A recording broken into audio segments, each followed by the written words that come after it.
senhores e senhoras, para dedicar essa Universidade de Verão a um companheiro, deputado Zezéu Ribeiro. E por que que eu quero dedicar essa Universidade de Verão a esse deputado? Porque ele dizia uma coisa que eu aprendi. Ele dizia o seguinte: de nada vale a pena se a gente não vier a esse mundo para transformá-lo. Eu gostaria que a gente, a partir da Universidade de Verão, a gente pudesse começar, cada um, a fazer essa transformação. Vou começar saudando a prefeita Moema, que, nesse momento, se transforma na reitora da maior universidade do Brasil. 54 quilômetros quadrados, 200 mil estudantes e mais alguns milhares que chegam. Então, seguramente, se somarmos todas as universidades oficiais aqui, ainda teremos uma Universidade de Lauro de Freitas maior. Então, minha querida, magnífica reitora Moema, e eu vou mostrar para vocês, e a minha tese aqui nesse início, já que estamos falando de universidade, eu vou falar para vocês, e vou tentar mostrar para vocês, professor Miguel Arroio, que a prefeita Moema efetivamente merece esse título, né, de magnífica reitora. Por que uma universidade de verão? Acho que é importante a gente ressaltar isso. Nós mudamos o Brasil. A nossa geração mudou o Brasil. A geração do professor Miguel Arroio, a geração dos reitores que estão aqui, professor Bites, professor João Carlos, a professor Nildon, professora Joana, professora Georgina, tantos outros, tantas outras. Nós mudamos o Brasil. No início dos anos 2000, nós tínhamos cerca de 4,5%, 5% de estudantes de educação superior nesse país. Hoje nós temos praticamente 10%. Nós tínhamos cerca de 30%, 40% da população brasileira com mais de 18 anos com o ensino médio. Hoje nós estamos nos aproximando de 60%. Nós hoje temos um plano nacional de educação que é fundamental para estabelecer as nossas lutas para os próximos anos.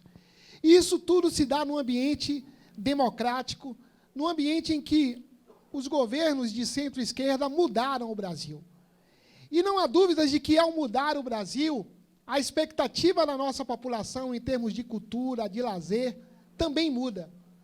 A expectativa de como a universidade se integra nessa sociedade também muda. Se na primeira década desse início de século, o nosso grande desafio foi a expansão, não há dúvidas que nessa segunda década, nosso grande desafio será a integração das instituições.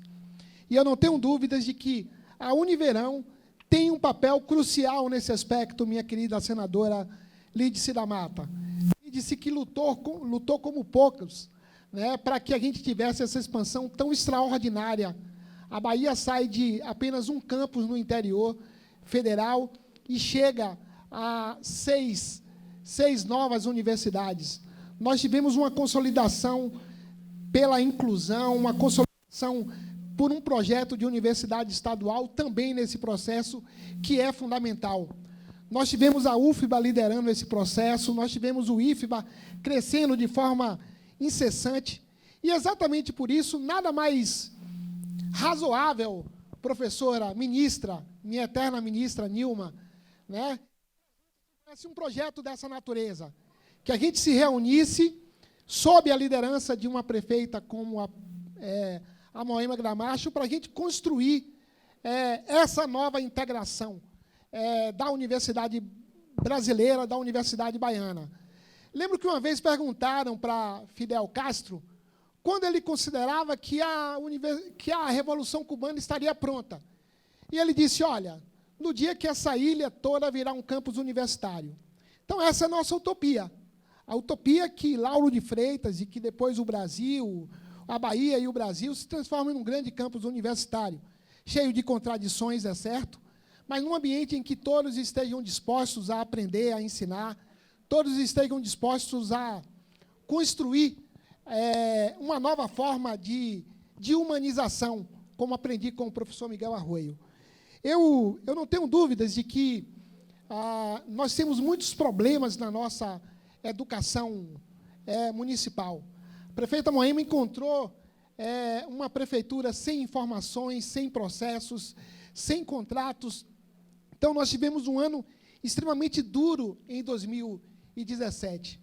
E foi graças à liderança dela, Paula, né, foi graças à liderança dela, não é, Idaci, que nós tivemos coragem de, mesmo em meio de tantas questões, chamar os reitores, as reitoras e construir esse processo com a liderança da prefeita Moema, mas com a participação efetiva dos diversos secretários, secretários de Cultura, de Esporte, Secretaria das Mulheres, a Secretaria da Juventude, Secretaria de Planejamento, enfim. Cultura, se eu não falei, eu falo de novo, porque Calucho é um parceiro importantíssimo.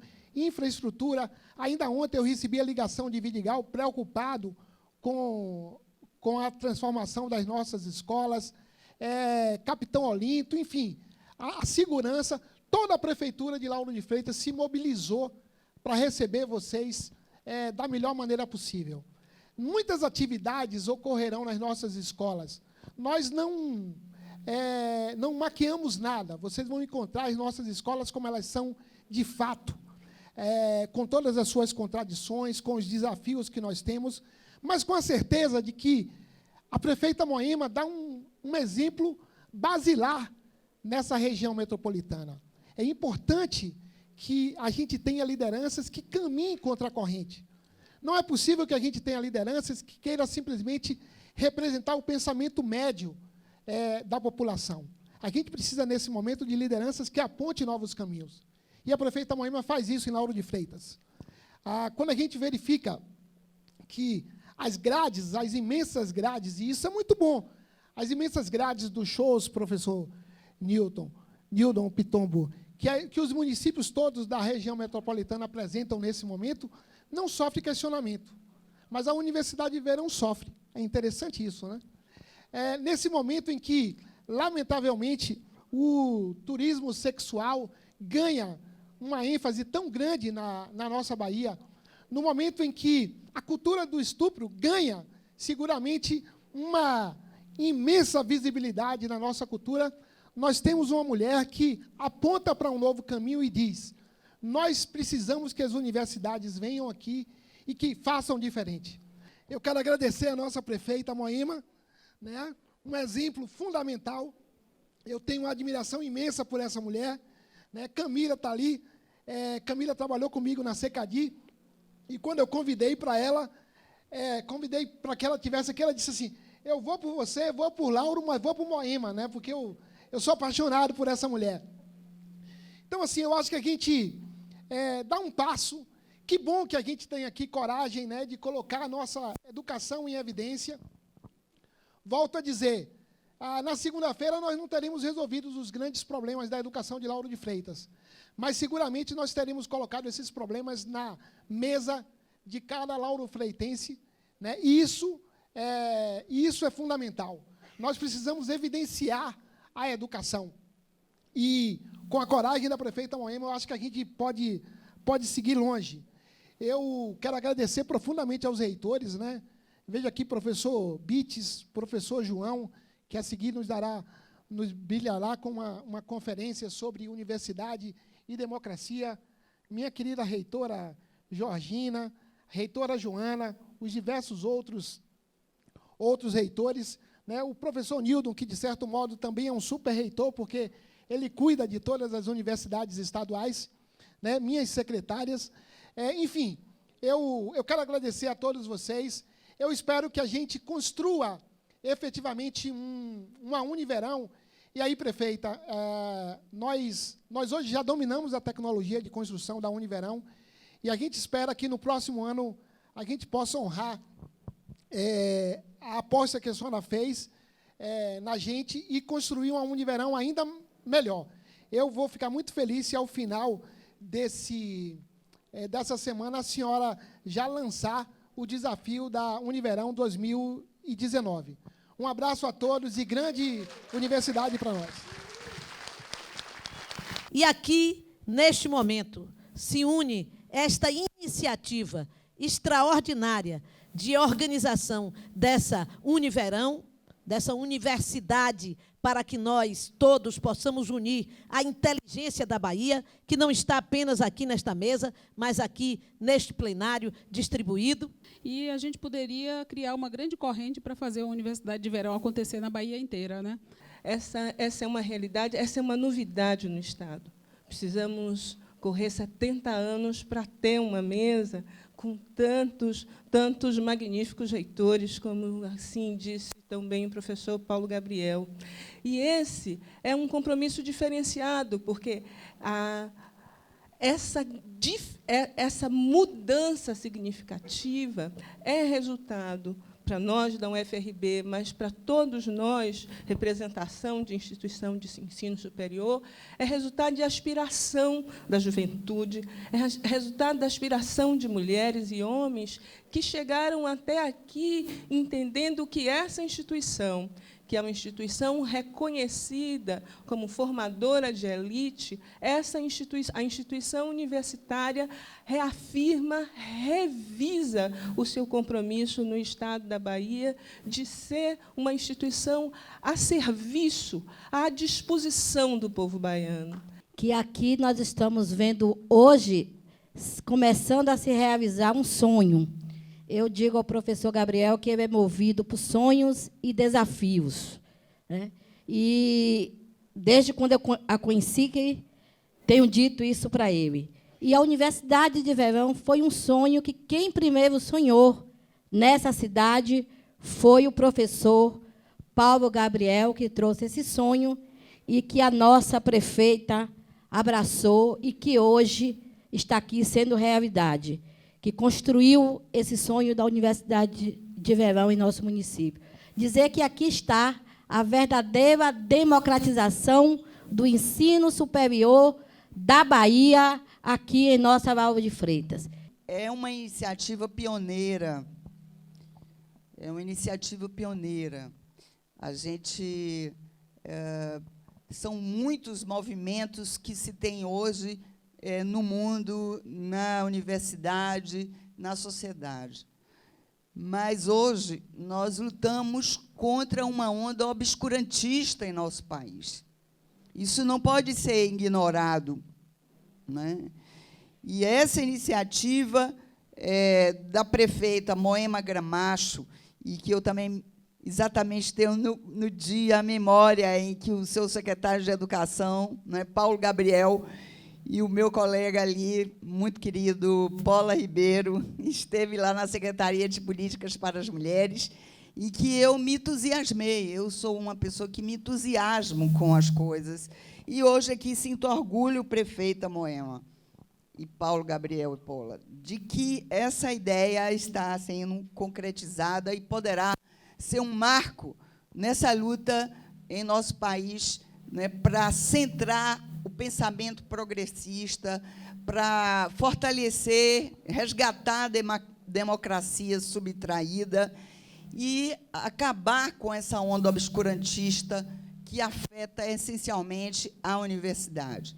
Vocês estão fazendo história.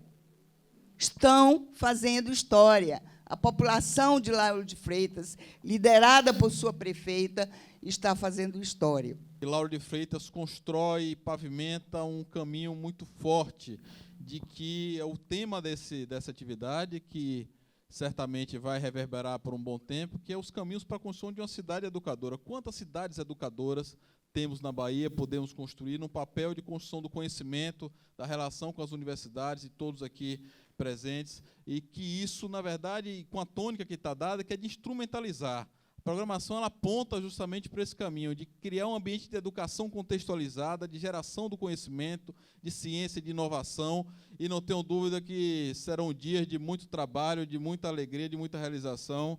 Prefeita Moema, certamente essa reunião aqui se transforma numa reunião histórica, num momento difícil da vida nacional.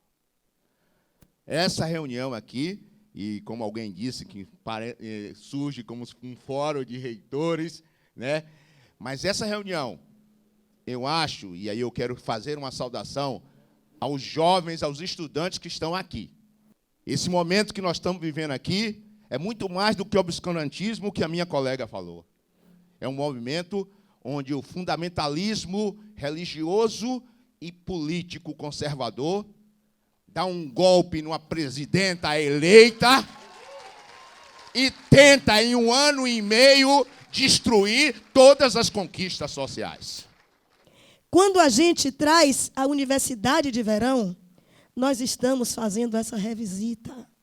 Nós estamos tendo a oportunidade de fazer essa conversa com as universidades.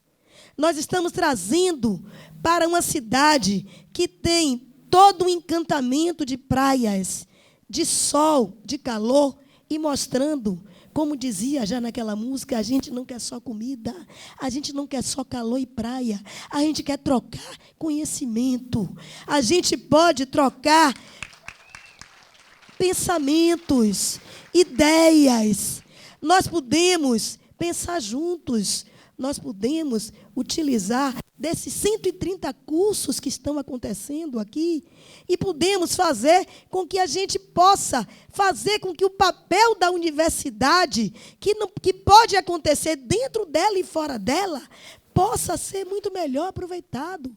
Quantas ideias não podem surgir a partir desta Univerão? E nós estamos aqui, neste pequeno espaço de metros quadrados, com quantas cabeças pensantes e com quantos que estão nos assistindo também fora daqui. E aí, eu queria, e não posso, peço licença aos senhores, mas eu não posso deixar de fazer também, assim como fez alguns, eu não posso deixar de extrapolar um pouco e ir também para um outro cenário. E por que nós estamos conseguindo reunir aqui, neste cenário, tantas cabeças pensantes de tantas novas universidades que foram construídas recentemente? Por que nós temos hoje a oportunidade de ter aqui tantas novas universidades federais e tantas novas universidades estaduais? Mas, em especial, tantas novas universidades federais? Porque tivemos a oportunidade de, a partir de uma concepção de um semi-analfabeto, em trazer para o Brasil tantas novas universidades. O que nos mostra a capacidade de entender o quanto é importante fazer com que a educação ela não esteja restrita a um espaço de 4 paredes. O quanto é importante entender que todos têm que ter acesso à educação e acesso à universidade. E foi por isso que a gente conseguiu sair de apenas uma universidade federal por mais de 60 anos na Bahia e ter 6 novas universidades federais, a partir de Lula, a partir de Dilma, a partir de Jacques Wagner e a partir de Rui Costa aqui na Bahia. Então, nós temos que aproveitar esta oportunidade de dizer que esta pleiade que temos aqui de novas universidades, devemos a quem teve a capacidade de entender o quanto era importante garantir o acesso à universidade para todos. Portanto, acho que esta oportunidade que estamos tendo aqui de fazer com que esta Universidade de Verão chegue a que todos, não só os munícipes de Lauro de Freitas, tenham acesso. E eu não queria que isso fosse exclusividade de Lauro de Freitas. Que bom se nós pudéssemos ter uma marca e que essa marca nós pudéssemos construí-la e fazer todos os anos uma Universidade de Verão em Lauro de Freitas. Mas a nossa intenção, e tenho a certeza que essa não foi a intenção exclusiva do nosso professor Paulo Gabriel. Nosso professor Paulo Gabriel, ele quis lançar a Universidade de Verão, mas a gente quer mesmo é que a Universidade de Verão se expanda, que a gente possa fazer com que nós possamos ter em outros estados acontecendo esta Universidade de Verão em todos os outros lugares, onde puder acontecer, para que a gente possa fazer com que em cada estado do nosso país possa fazer essa troca de conhecimentos. Porque vai dar certo, aliás, já está dando certo. A gente vai ter uma semana de grande sucesso. E nós não podemos deixar de, na Universidade de Verão, tratar de temas como democracia nos momentos de crise. Nós precisamos discutir o papel da comunicação. Nós precisamos discutir o papel da justiça. Nós precisamos discutir temas diversos. E este é o papel da universidade. A universidade tem que discutir conhecimento, tem que discutir técnica, tem que discutir formação, tem que discutir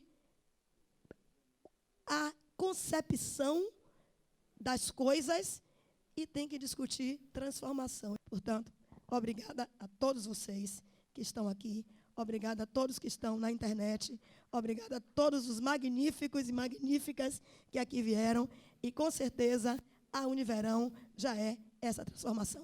Um grande abraço a todos, bem-vindos, vamos juntos construir a nossa Univerão. Eu queria dizer que a Universidade de Verão pretende ampliar o acesso ao conhecimento em suas diversas abordagens e diferentes temáticas de interesse local e global, diretamente ligada aos aspectos históricos, sociais, culturais, geográficos, econômicos e esportivos. Essa primeira edição tem como tema Conexões Democráticas para uma Cidade Educadora. Em tempos temerosos como os que atualmente vivemos, democracia e educação são temas preciosos para nós, cuja defesa precisa do compromisso de todos e todas. A universidade pública precisa estar comprometida com a melhoria da educação básica pública e com a garantia do acesso dos filhos das classes populares ao ensino superior gratuito e de qualidade. Assim como a Univerão, outros projetos devem ser fomentados nas instâncias federal, estadual e municipal, para conectar as instituições públicas de educação superior com as demandas dos territórios onde estão inseridas, respeitando as especificidades regionais e dialogando com os movimentos sociais. Dessa forma, nós teremos aqui o privilégio de assistir à conferência de uma das grandes referências nacionais nesse tema, que é o professor doutor João Carlos Salles, magnífico reitor da Universidade Federal da Bahia. Bom, agora, boa noite, né? Vejam, eu vou considerar, para alívio de todos, que o conjunto de falas inicial fez parte da palestra. E não sem propósito, porque muitos dos pontos que eu vou tentar organizar foram tocados aqui por parlamentares, por secretários, por reitores. Porque eu acho que todos vivem hoje um sentimento claro da gravidade que enfrentamos, da situação que enfrentamos, e todos procuram reagir a essa situação.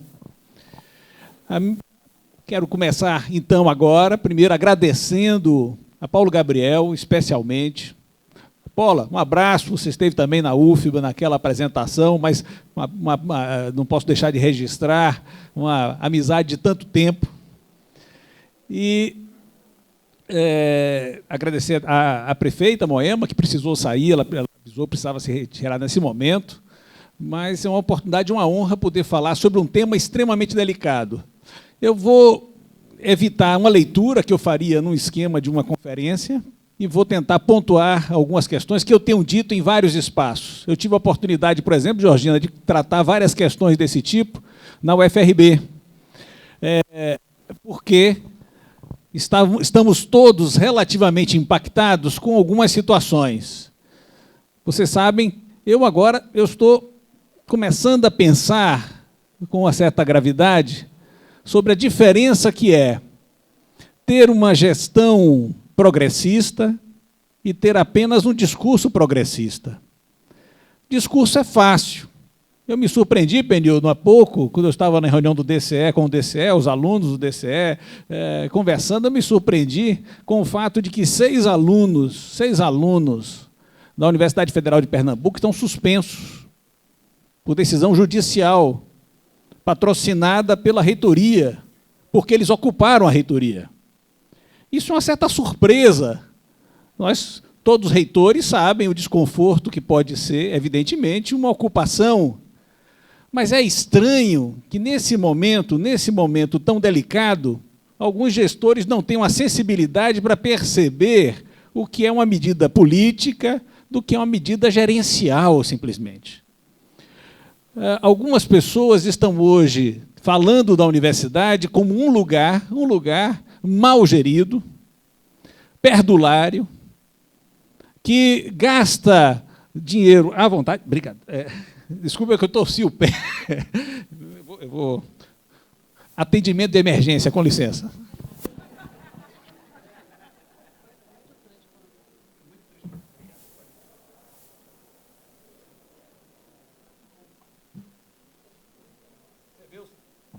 Chama sacrifício democrático. Vejam só, obrigado, gratíssimo. Eu não estava conseguindo nem me levantar para cumprimentar as pessoas, por isso que a situação ficou grave. Mas vejam, qual a situação?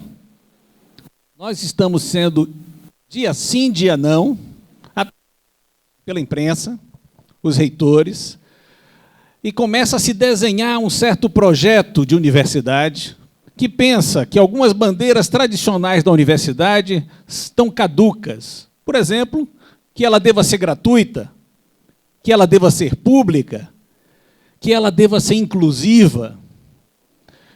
É curioso como, um e outro momento, percebemos que, ora dizem que não aferimos adequadamente as cotas, ora dizem que não gastamos adequadamente os recursos, ora dizem que era preciso pensar o financiamento público, desobrigar o Estado do financiamento público do ensino superior, às vezes para pensar na educação básica, como se uma educação básica de qualidade não dependesse do investimento no ensino superior.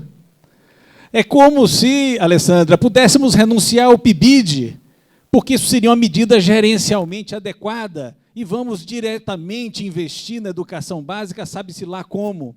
Ao mesmo tempo, dizem que os nossos professores, nossos alunos são caros, e a nossa formação é lenta.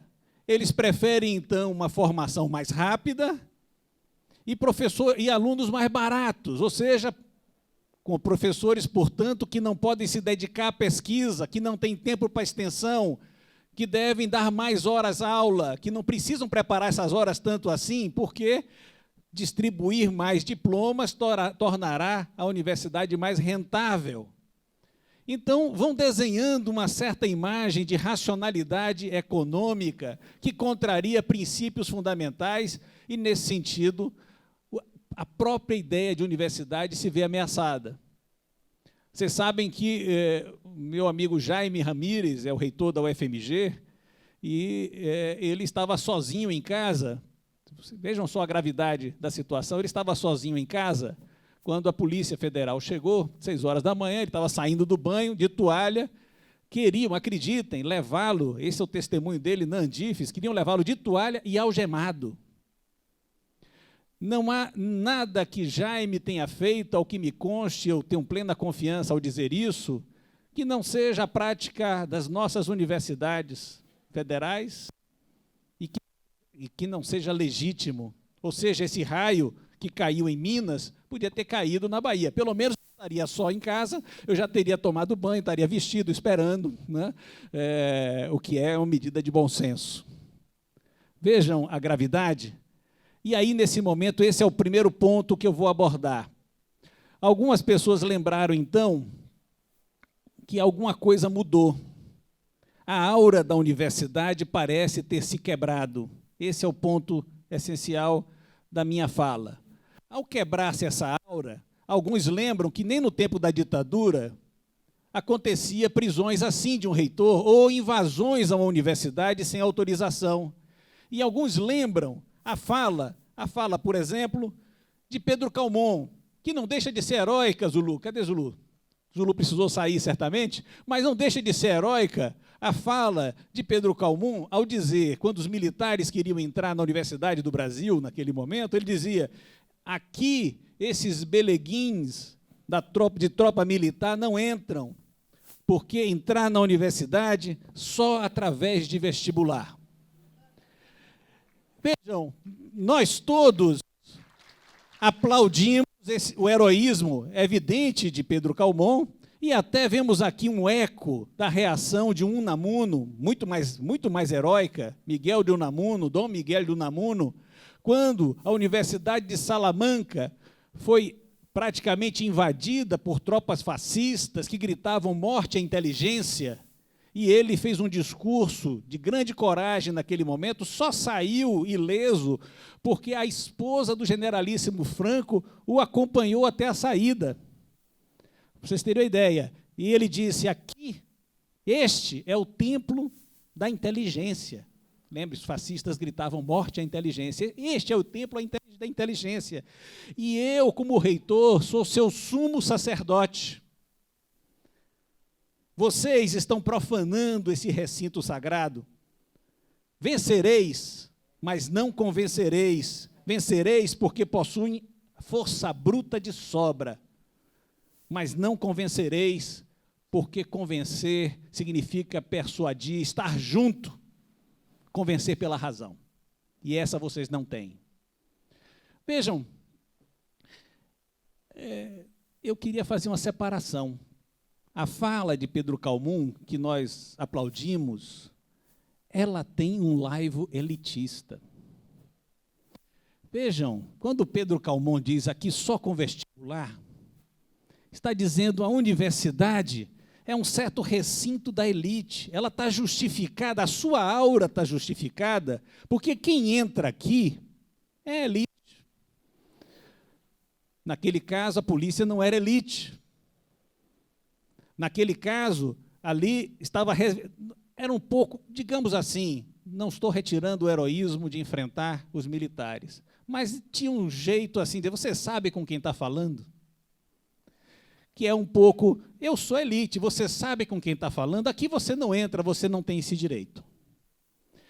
Bem, o que nós estamos vendo é que nós estamos vivendo uma situação meio estranha. Isso foi formulado até por Boaventura de Souza Santos, que eu tenho lá minhas ressalvas às suas formulações, mas essa eu acho que é de grande sensibilidade. Ele diz que a universidade hoje parece flutuar. Em que sentido? Parece não ser mais, não atender mais os reclamos da elite, mas também não tem o chão do nosso povo, não se entranhou no chão do nosso povo o suficiente. E esse é um pouco o que eu quero refletir. Eu quero colocar para vocês algumas questões. Primeiro, a universidade precisa ter aura, sim. Ela precisa ser compreendida como um lugar, digamos, sagrado nesse sentido de ser um espaço que é responsável por sua própria gestão, que ela é autônoma nesse sentido. Ela não pode ser definida de fora. Ela não pode ser definida por outro, não pode ser uma força heterônoma que decida o que se faz no espaço da universidade. Mas a pergunta que nós precisamos dizer, o que é que legitima essa autonomia? Em que bases nós podemos constituir o espaço da universidade como autônomo e legítimo? Nós que estamos aqui, e essas falas que me precederam acho que nos unificam todos, porque não compreendemos que a universidade, que ao longo dos tempos serviu às elites, ela não precisa apenas servir às elites, que ela é um espaço democrático de formação, é um espaço de liberdade. Então fica para nós um desafio de pensar que projeto de universidade nós temos, cuja autonomia dê a legitimidade e preserve aos olhos de todos, não só da polícia, mas aos olhos do povo, que onde vem a maior legitimidade, como um espaço a ser prezado. Nem sempre isso é assim, mesmo para forças progressistas. Pouco tempo atrás, eu li um texto, um amigo mandou para mim um texto de reflexão sobre a conjuntura e falava da ação política na universidade. Esse texto, que é um texto progressista, entretanto, tem um ponto cego na universidade. Pensa que a universidade é apenas um lugar para ser ocupado. É apenas um lugar para fazer a manifestação. Não tem nenhum sentido dizer que a universidade é também um lugar a ser, nesse sentido que nós estamos falando, novo, não para servir as elites, mas um lugar a ser cultuado, ou seja, um lugar a ser admirado porque a sua autonomia serve a causas que ultrapassam os seus próprios marcos. Então, vejam, nós temos aqui o desafio de pensar a universidade compreendendo que ela não é um ser unívoco. Eu acho que vou trocar. Vamos tentar isso aqui. Ela não é um ser unívoco. Ela tem mazelas. Cá entre nós, aqui, não contem para ninguém, senhores reitores, não contem para ninguém. Nós sabemos que cada universidade tem vícios, tem problemas, tem disputas. Há até uma história muito interessante, professor Miguel Arroio, né, que fala da universidade como um lugar maravilhoso. Todo mundo quer trabalhar na universidade, não é, Júlio? Ou seja, é maravilhoso, um lugar onde faz o que gosta, sabe? O professor, então, ensina aquilo que quer. Né? Uma maravilha, Sérgio. Imaginou, você pode fazer arte, pode fazer cultura, pode fazer tudo o que você pensa na universidade. Então, Deus criou essa figura perfeita, por exemplo, é o professor universitário. Figura perfeita, maravilhosa. Não tem chefe. O chefe de departamento é chefe agora, deixa de ser daqui a pouco. É um igual. Maravilhoso. E tem autonomia para decidir, autonomia didática, etc. Em certa medida, até se diz, as universidades, e aí isso parece transferir-se para o professor, que às vezes pensa que ele é um franco atirador, faz o que quer, gozam de autonomia didático-científica, artigo 207 da Constituição Federal. Didático-científica, administrativa e de gestão financeira e patrimonial, e obedecerão de certo ao princípio de indissociabilidade entre ensino, pesquisa e extensão. O professor aí, nada de braçada, maravilhoso. Deus criou o professor universitário e o diabo, para se vingar, criou o colega de departamento. Essa é a história que todo mundo conta, porque nós sabemos que, mesmo esse lugar maravilhoso, tem suas mazelas. E aí fica a questão, que universidade nós queremos escolher, em função da qual nós queremos, portanto, defender uma autonomia, e em função dessa autonomia devemos decidir, e essa é a questão-chave da minha palestra, quem diz o que é a autonomia universitária, ou seja, qual é a fonte da autonomia universitária, não só nos seus princípios, mas no seu exercício de gestão. Pois bem, tem razão quem diz que a universidade talvez não tenha direito ao esclarecimento autônomo. É bom lembrar que a noção de autonomia é uma noção kantiana. Kant dizia que esclarecimento, exatamente o aufklärung kantiano, é a saída do homem de sua menoridade, da qual ele próprio é culpado, dizia Kant. A menoridade é a incapacidade de fazer uso de seu entendimento sem a direção de outro indivíduo. O homem é o próprio culpado dessa menoridade, se a causa dela não se encontra na falta de entendimento, mas na falta de decisão e coragem de servir-se de si mesmo sem a direção de outro, sem ser determinado por outro. Então, ousa saber.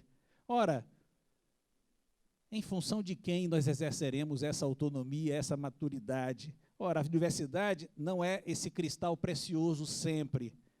Ela, por vezes, dizem, pode até não ser o lugar do pensamento, curiosamente. Por quê? Porque a universidade também é o lugar da repetição pura e simples do saber. Aquela repetição antiga, mecânica, onde o pensamento parece, onde a palavra parece estar desligada do espírito.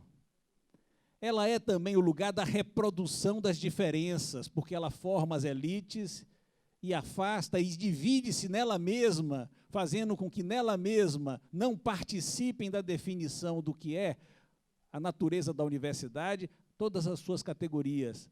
Também a universidade parece viver uma distinção interna grave entre saber e não saber, entre trabalho intelectual e trabalho manual, ou entre trabalho e não trabalho, o que seja. Mas ela, também nesse sentido, é um lugar de reprodução de diferenças e desigualdades.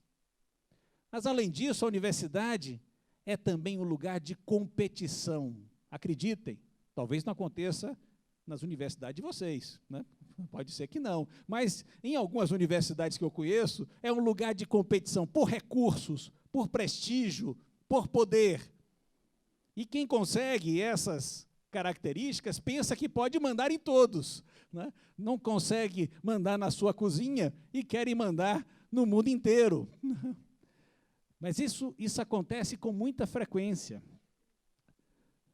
É nesse sentido que existe nas nossas universidades um certo doutorismo, um certo elogio excessivo aos títulos, um certo elogio excessivo ao currículo Lattes, um certo elogio excessivo à produtividade, não porque essas pessoas estão dizendo que têm mais mérito quando são mais produtivas, mas porque elas estão competindo por recursos, por prestígio, por poder.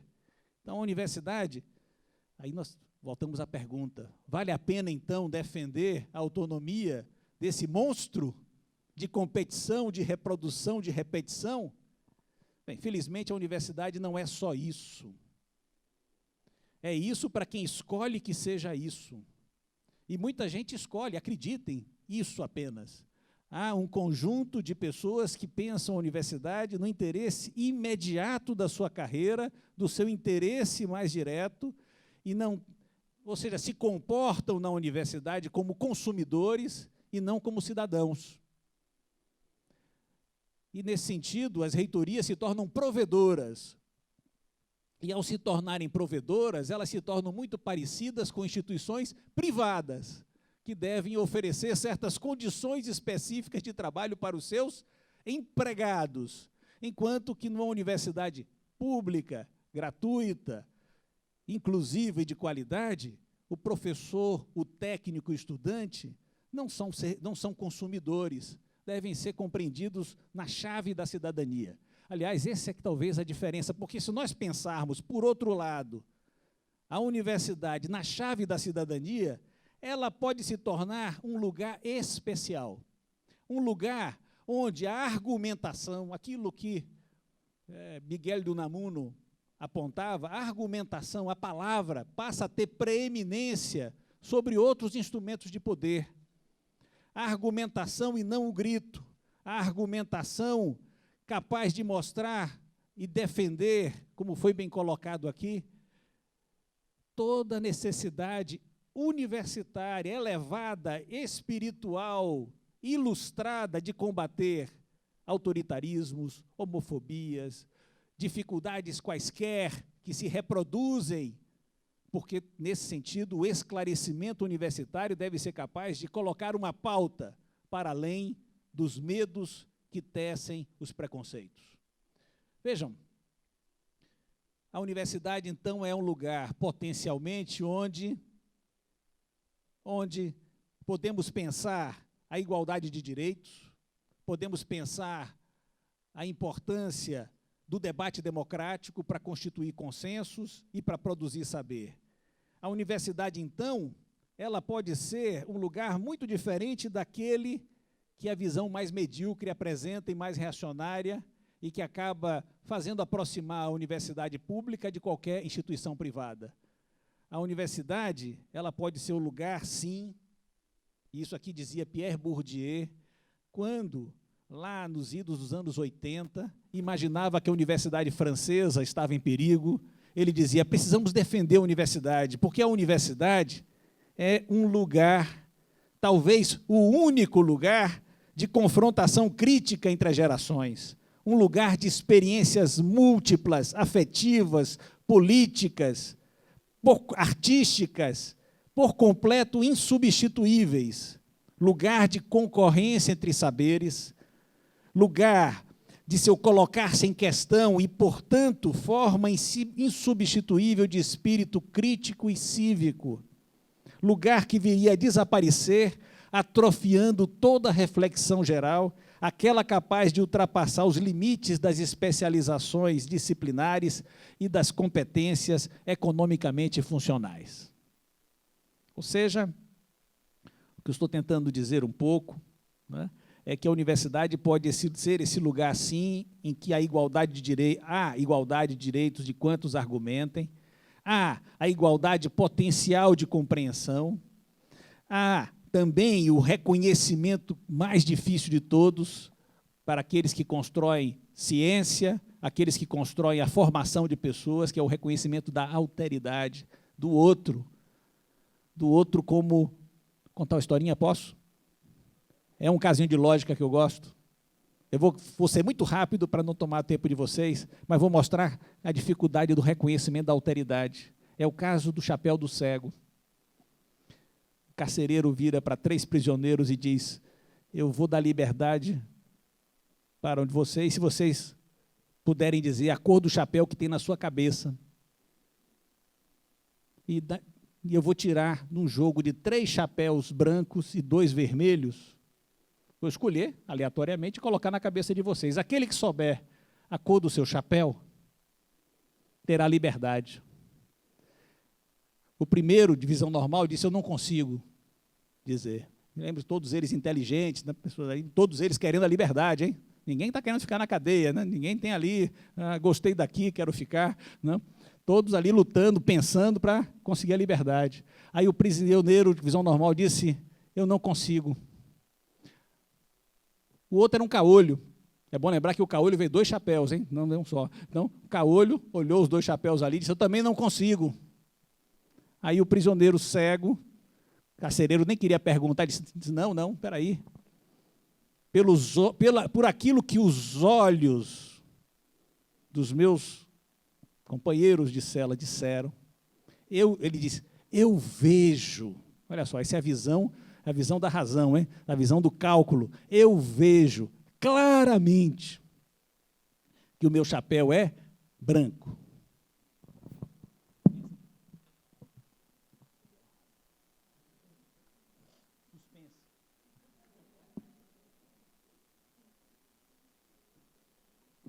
A demonstração é simples. O primeiro não acertou porque não viu 2 vermelhos, né? Se ele tivesse visto 2 vermelhos, ele dizia: poxa, é claro que o meu é branco, porque só tem 2 vermelhos e 3 brancos. Aí começa de novo. Para algumas pessoas começa de novo e não consegue encontrar a solução. A solução é simples. Se nós conseguimos pensar com o pensamento do outro, se o nosso pensamento não é selvagem, nós estamos vivendo um momento de pensamento selvagem, que é contra a democracia, que afeta as nossas instituições. E é muito difícil combater esse pensamento selvagem, porque ele está entranhado em nós, em nossas expressões. Tem uma expressão que é ótima nesse sentido, eu estou fazendo suspense ainda. Tem uma expressão que é ótima nesse sentido, quando eu digo, eu sei lá. Quando eu digo eu sei lá, quer dizer que eu não sei, né? Não é isso? Assim, quando eu digo pois é sim, né? Ou pois sim, é sim. Não, é não, pois sim. E pois não, é sim, não é isso? Não, essa é a nossa língua, mas tudo bem. Eu sei lá, é exatamente a dificuldade com a alteridade. É como dizer assim, eu não sei porque eu não posso me colocar lá, que é o lugar do outro. Aqui é cá, lá é lá. Eu sei lá quer dizer que eu não sei, porque eu não sou capaz de estar no lugar do outro. Isso está entranhado em nós. Pois bem, voltemos ao cego e ao prisioneiro de visão ao caolho. Por que que o caolho não acertou? Ele não acertou. Veja só, ele tem que pensar com o pensamento de visão normal, por um primeiro. O primeiro não acertou porque não viu 2 vermelhos. Certo? Certo? Se o chapéu do cego fosse vermelho, qual era a cor do chapéu do caolho? Vermelho. Claro, por isso que o primeiro não acertou. Logo, necessariamente, o chapéu do cego é branco. Porque se ele tivesse visto que era vermelho, ele saberia que o dele era branco. E por isso não acertou. Ele tem que pensar com o pensamento alheio, recuperar o pensamento do outro. Isso é fazer universidade. Essa é a cláusula mais difícil de cumprir na universidade. E para o gestor é a causa mais difícil, a cláusula mais difícil, porque significa fazer o outro ver como nós podemos ver transparentemente, democraticamente, aquilo que faz da universidade, algumas pessoas não acham, o melhor lugar do mundo. É essa capacidade de construir a cada momento essas condições ideais que vão afastar da universidade essa penúria de ela ser somente o lugar de competição, reprodução, repetição.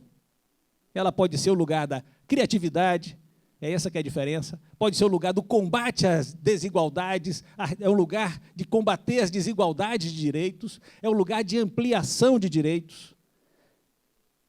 E isso faz toda a diferença.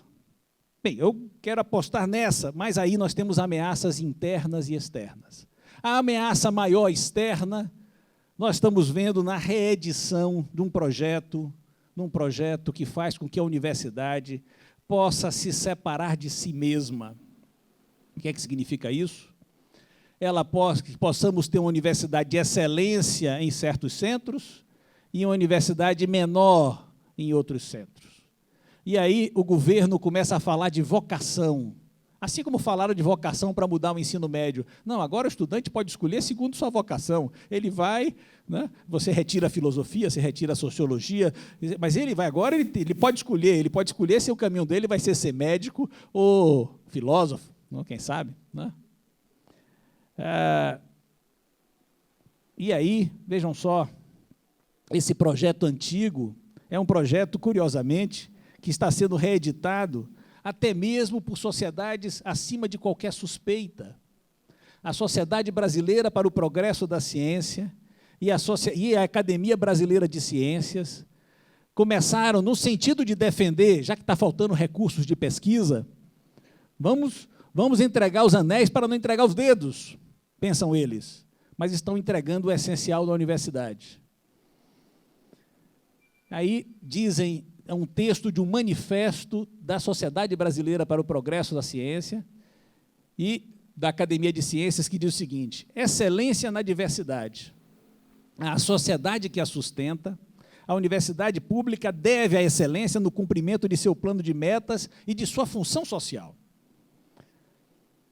Excelência que pode se manifestar de forma diferenciada para cada instituição, de acordo com sua vocação e com as necessidades regionais, envolvendo um ou mais focos de atuação, como a pesquisa de fronteira, essa certamente destinada aos centros de excelência, a formação de profissionais para o mercado de trabalho, ou de professores para a educação básica, como se isso fosse uma coisa desligada da pesquisa de fronteira, ou ainda a participação em processos de inovação tecnológica nas empresas ou de inovação social.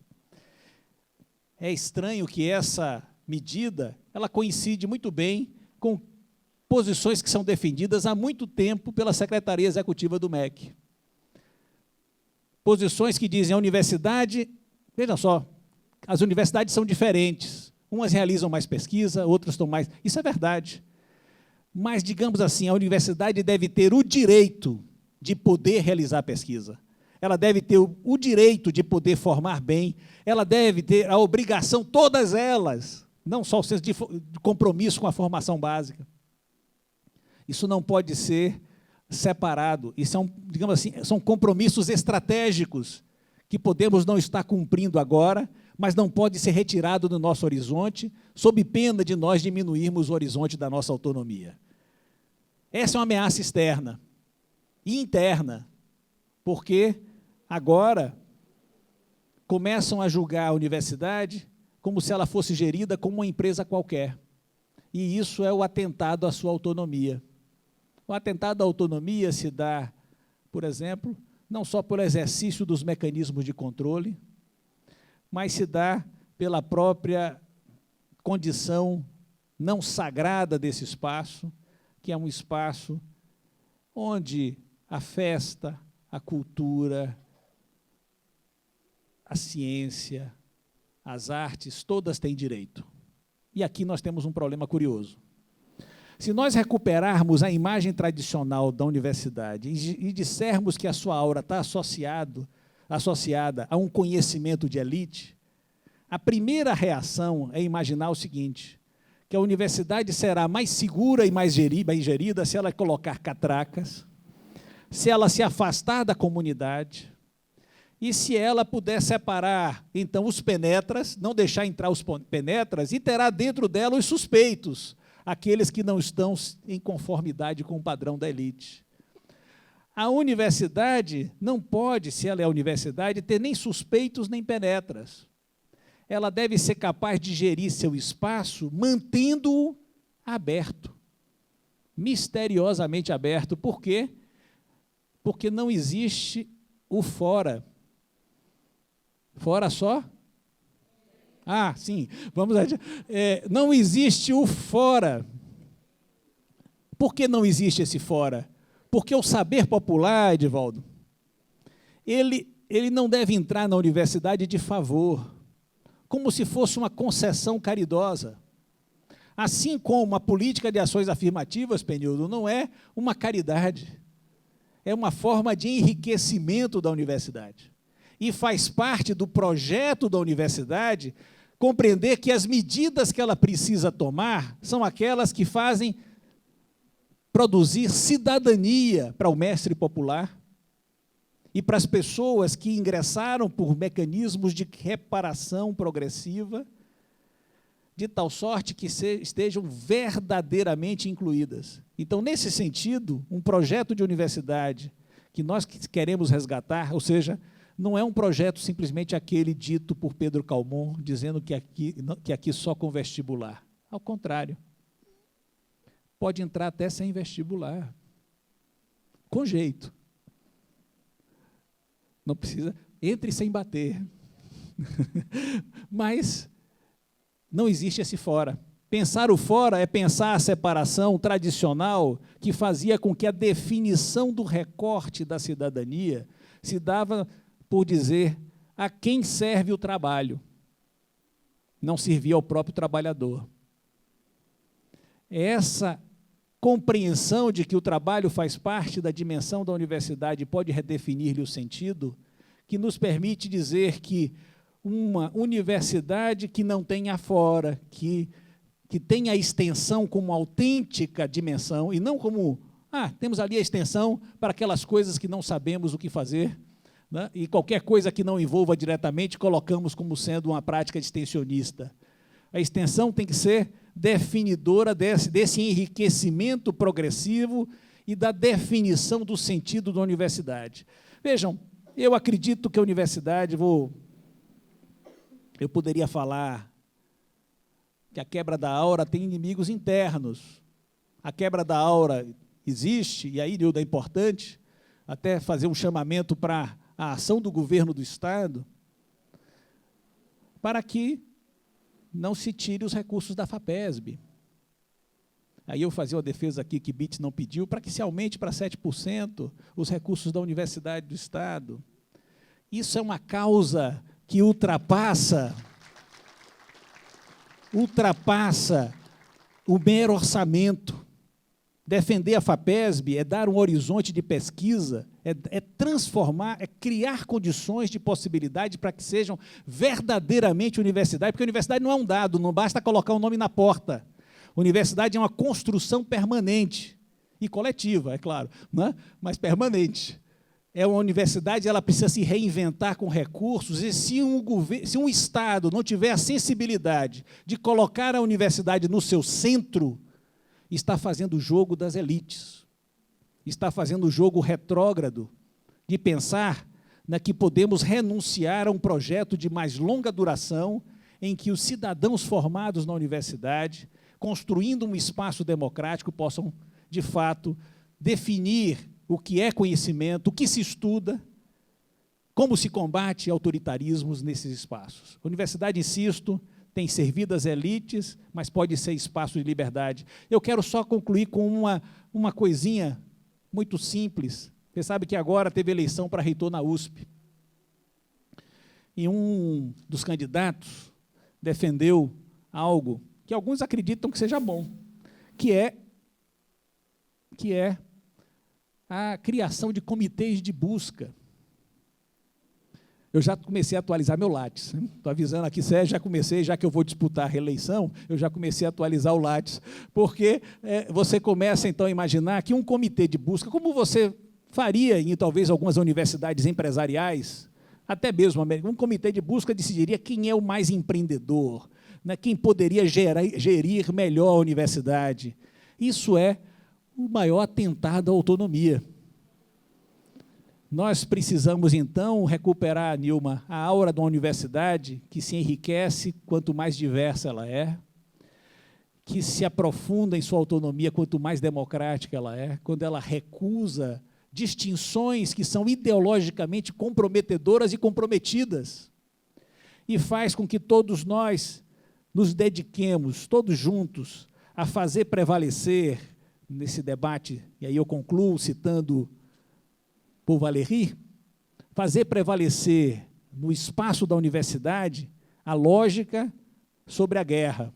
A lógica que faz o cego acertar qual é a cor do chapéu, porque ele é capaz de ver o outro e é capaz de produzir provas. Porque é claro que o carcereiro não ia aceitar um chute, ia perguntar, como é que você sabe? Ele disse, eu sei porque o primeiro não acertou, que só acertaria se visse 2 chapéus vermelhos, então, para o primeiro, o meu chapéu não é vermelho. Mas se meu chapéu fosse vermelho para o caolho tinha que saber que o dele era branco, porque o caolho é caolho, mas não é burro. Né? E se ele não disse que o chapéu dele é branco, é porque o meu não pode ser vermelho. Logo, o meu chapéu, logicamente, demonstrativamente, é branco. Pede provas. Aí diz Paul Valéry, na boca de Monsieur Teste, ele diz, vejam, todos os tolos dizem que têm humanidade, e todos os fracos dizem que têm injustiça. Eles têm, tanto um como o outro, interesse na confusão. Evitemos o rebanho e a balança desses justos tão enganados.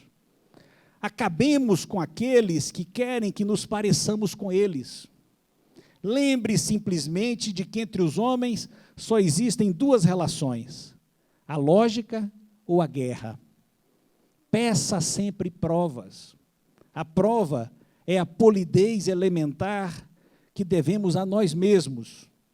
Se recusarem, lembre que está sendo atacado e que vão tentar fazê-lo obedecer por todos os meios.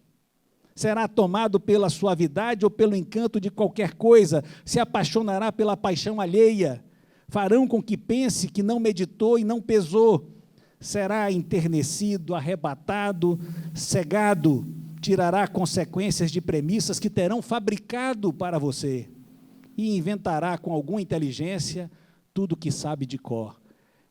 Peçam, portanto, provas. A prova é a polidez do espírito, é a dimensão da universidade como valor universal, onde o conhecimento se torna mais conhecimento, se mais democrático e, por isso, mais profundo. Obrigado.